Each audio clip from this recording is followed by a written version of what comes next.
Today our topic is components of balance of payment. Balance of payment के दो components होते हैं। First is current account, second is capital account. Current account और capital account में basic difference ये होता है कि करंट अकाउंट जो है वो असेट और लाइबिलिटी में चेंज लेकर नहीं आता और कैपिटल अकाउंट असेट लाइबिलिटी में चेंज करता है। Current account it record all the transactions related to export and import of goods. Export import करने से कोई भी असेट पे या लाइबिलिटी में चेंज नहीं आता। एंड यूनिलेटरल ट्रांसफ़र भी इसमें आ जाते हैं। अब हम इसके अलग से कंपोनेंट देखेंगे। कंपोनेंट्स ऑफ करंट अकाउंट के क्या कंपोनेंट्स होते हैं। First is export and import of goods मतलब सिर्फ जो विजिबल आइटम्स हैं जो हम देख सकते हैं, जो हमने पहले वीडियो में देखा था, विजिबल ट्रेड, सिर्फ गुड्स का export import. Second export and import of services का, जो कि इनविजिबल ट्रेड भी जिसको हम कहते हैं, एक्सपोर्ट और import of services.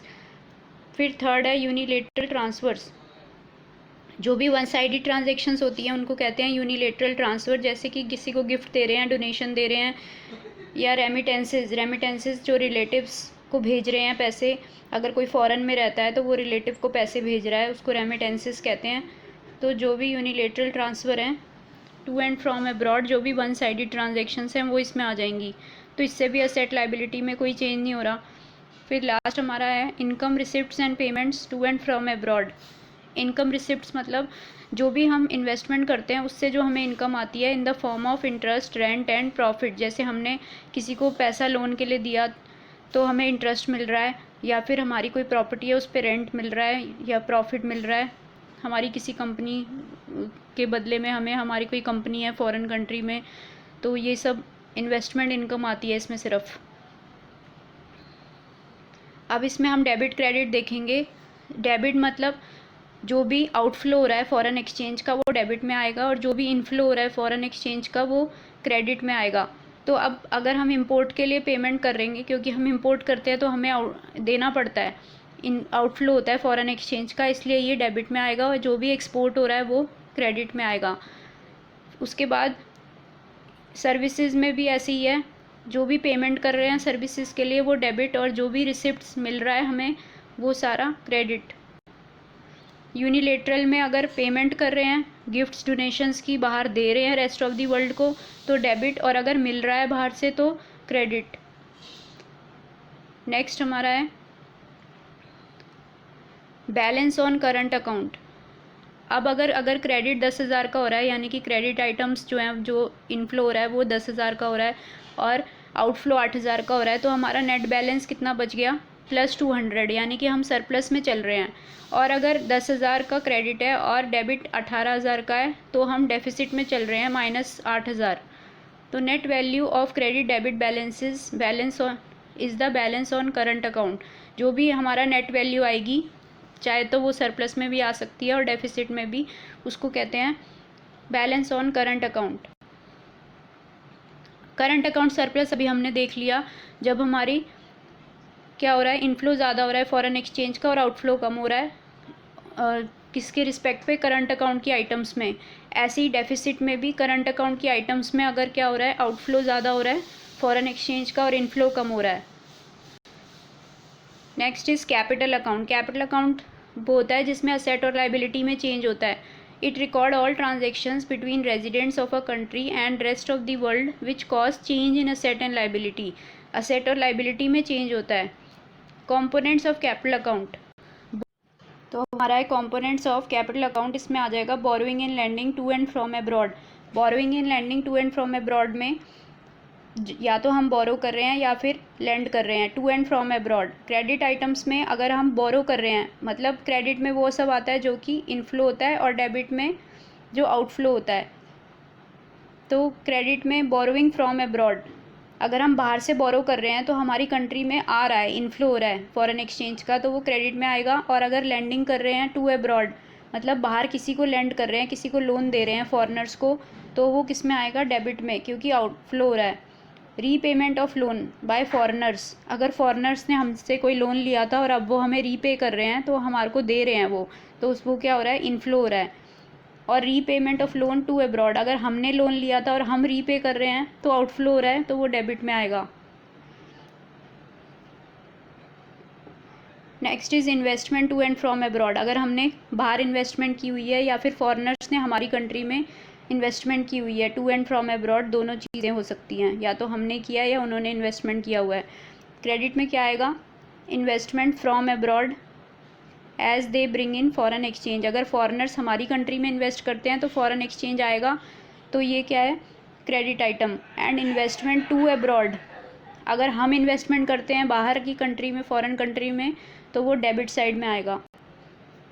Investment are of two types. Investment दो टाइप्स की होती हैं। First is FDI, foreign direct investment. इसमें क्या होता है कि अगर किसी ने बाहर कोई कंपनी में इन्वेस्ट किया या कुछ, तो वो उसका डायरेक्ट कंट्रोल है उस पर पूरी तरीके से।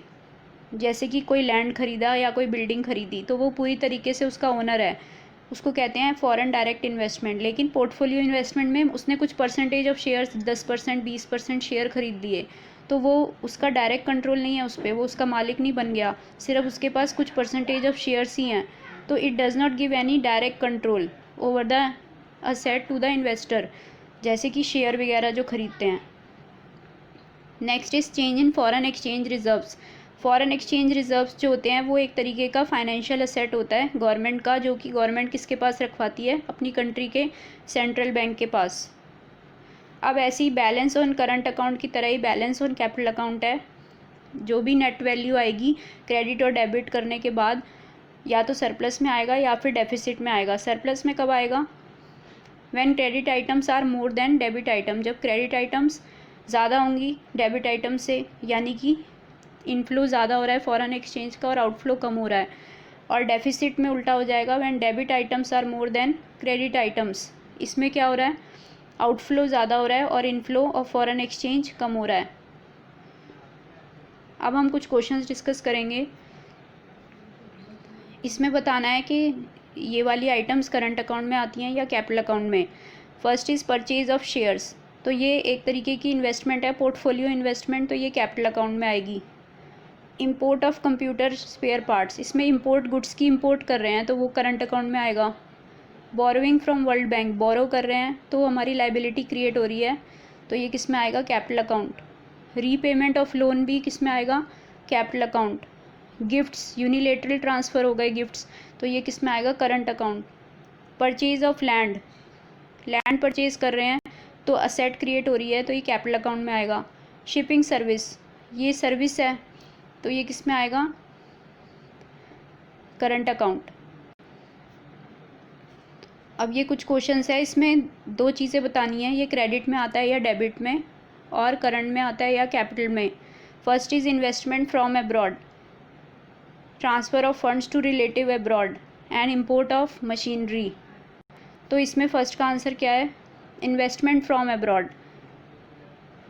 It is recorded in capital account. एक तो ये हमें पता चल गया कि इन्वेस्टमेंट है, तो क्या हो रहा है, तो हमारी असेट लाइबिलिटी में चेंज आता है जब इन्वेस्टमेंट करते हैं, मतलब हमारा असेट क्रिएट होता है, तो ये कैपिटल अकाउंट में तो आएगा, ये तो पता चल गया, because it create liability to pay foreign exchange. फिर it is recorded on credit side. Credit side में क्यों आएगा, क्योंकि फॉरेनर्स हमारी कंट्री में इन्वेस्ट कर रहे हैं तो इनफ्लो हो रहा है, because it lead to inflow of foreign exchange. फिर transfer of funds to relative, ये रेमिटेंसेज हैं, यूनिलेटरल ट्रांसफ़र है, तो ये किस में आएगा, current account. It is recorded in current account. लेकिन ये डेबिट में क्यों आएगा, क्योंकि हम फ़ंड ट्रांसफ़र कर रहे हैं, अपने फंड्स फॉरेन कंट्री में ट्रांसफ़र कर रहे हैं अपने रिलेटिव को, तो वो क्या होगा, आउटफ्लो हो रहा है, इसलिए डेबिट में आएगा। Next is import of machinery, तो ये एक तरीके से इम्पोर्ट ऑफ गुड्स है, इम्पोर्ट ऑफ विजिबल आइटम है, तो ये करंट अकाउंट में आएगा। लेकिन इससे क्या हो रहा है, कुछ भी इंपोर्ट कर रहे हैं अगर, तो वो डेबिट में आता है, क्योंकि उससे आउटफ्लो होता है फॉरेन एक्सचेंज का। Thank you.